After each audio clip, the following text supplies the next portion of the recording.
Hello everyone, I welcome you all to the logical computer. तो आज की इस वीडियो में एक बहुत बड़ी खुशखबरी आप लोग के लिए। जैसा कि मैंने आपको कुछ दिन पहले इन्फॉर्म किया था कि लोअर और लेखपाल के फॉर्म थोड़े से डिले होंगे, लेकिन वो ज़्यादा डिले नहीं होंगे। मार्च में आपको लेखपाल का फॉर्म देखने को मिलेगा और बिल्कुल वैसा हुआ है कि मार्च के फर्स्ट वीक मैंने बोला था और फर्स्ट वीक आज 6 मार्च है और 6 मार्च को ही आपको इसका फॉर्म देखने को मिल गया है। इसका जो लिंक है वो आपको डिस्क्रिप्शन में दे दिया जाएगा, आप वहाँ से जाके UP-SSC की जो ऑफिशियल वेबसाइट है उस पर आप देख सकते हो। तो जो फॉर्म को अप्लाई करने की डेट है वो आपकी 6 मार्च है और जो लास्ट डेट है वो 5 अप्रैल है। और अगर आपको यहाँ पे एरर कर देते हो तो जो इम्प्रूव करने की डेट है वो कब है? 12 अप्रैल। ठीक है, तो ये आपकी डेट है। और नंबर ऑफ़ वैकेंसीज ज़्यादा नहीं है, लेकिन हाँ भैया, जो मछली अगर प्यासी मर रही है उसके लिए थोड़ा सा पानी भी काफ़ी होता है।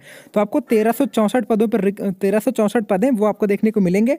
अब बात करें क्या पेपर में प्री और मेंस दोनों होंगे, तो बिल्कुल हो भी सकते हैं और नहीं भी। जैसा कि जब पालीवाल जी ने पहले ही बोला था कि we are thinking over the procedure to adopt a mains examination as the number of candidates in the prelims examination are very high. That means कि आपका जो प्रीलिम्स एग्जाम है उसमें बच्चे काफ़ी ज़्यादा हाई होते हैं, तो इसकी वजह से आपका मेंस पेपर भी कराया जा सकता है। अब मेंस डिस्क्रिप्टिव हो ऐसा ज़रूरी नहीं है, मेंस भी सिंपल आपका प्री की तरह एक और पेपर वहाँ पे हो सकता है। ठीक है, तो मेंस के लिए आपको ये परेशानी कि आपको लिखना पड़ेगा PCS जैसा, ऐसा बिल्कुल नहीं है। एक मेंस आपका सिंपल पेपर भी ऑब्जेक्टिव नेचर का हो सकता है। तो अब अगर हम बात करते हैं कि अप्लाई क्या करो, तो जैसा अभी तक आप फॉर्म भरते आए थे UP-SSC का सेम टू सेम वही प्रोसीजर, सेम टू सेम आपको वही उसमें भर देना है। ठीक है, अब अगर आगे हम बात करते हैं कि जो फोटोज़ वगैरह की रिक्वायरमेंट है वो आप देख लेना, क्योंकि बाद में अगर फोटो आपकी गलत हो जाती है तो फिर आपको दोबारा से फोटो वहाँ पे अपलोड करना चाहिए। ठीक है, नेक्स्ट अगर हम बात कर लेते हैं कि आपको और क्या क्या चीज़ें उसमें ध्यान रखनी, तो आपकी जो फीस है, फीस आपकी वही पुरानी रखी गई है 185 रुपये जनरल और OBC के लिए।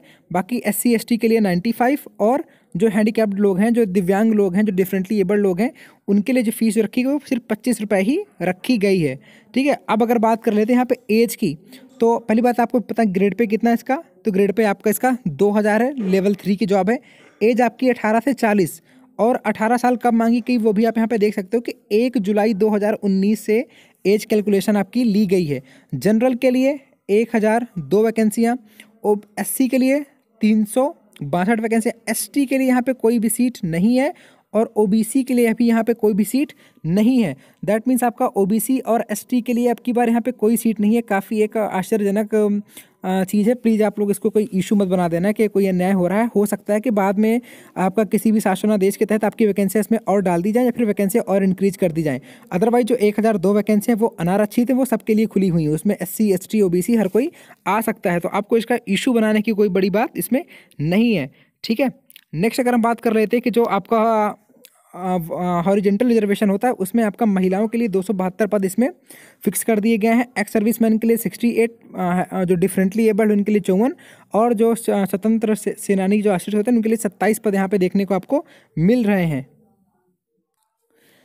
नेक्स्ट हम बात करते हैं कि क्या 10% आरक्षण मिलेगा EWS वाला, तो यहाँ पर साफ साफ आप पढ़ सकते हो कि आर्थिक रूप से कमजोर वर्ग के व्यक्तियों EWS को एतद संबंधी उत्तर प्रदेश शासन के कार्यालय ज्ञाप संख्या ब्ला ब्ला ब्ला ब्ला जो भी आपका दिया हुआ है कि 10% आरक्षण अनुमान्य होगा। ठीक है, यहाँ पे सीटें अलग से नहीं दी गई हैं, लेकिन वो 10% सीटें यहाँ पे टोटल, दैट मीन्स लगभग आपका 136 से 137 पोस्टें आपकी रिजर्व कर दी जाएंगी। ठीक है, क्या क्या मांगी गई हैं, तो आप यहाँ पे क्वालिफिकेशन से देख सकते हो कि सिर्फ 12th पास मांगा गया है, CCC नहीं मांगा गया है। ठीक है, सिर्फ और सिर्फ आपका 12th पास ही मांगा गया है आपका।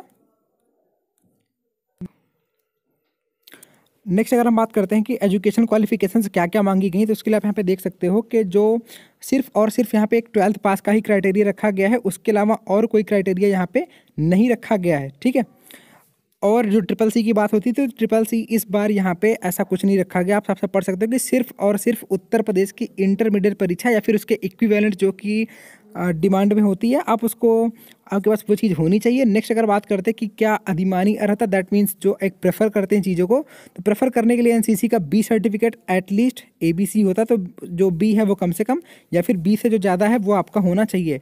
अब जो लोग इसमें 1 जुलाई 2001 के बाद पैदा हुए हैं वो इस फॉर्म के लिए अप्लाई नहीं कर सकते हैं, या फिर जिनकी डेट ऑफ बर्थ 2 जुलाई 1979 से पहले की है वो भी इसके लिए यहाँ पे अप्लाई नहीं कर सकते हैं। बाकी जो एज रिलैक्सेशन है वो आपको यहाँ पे पता ही रहती हैं।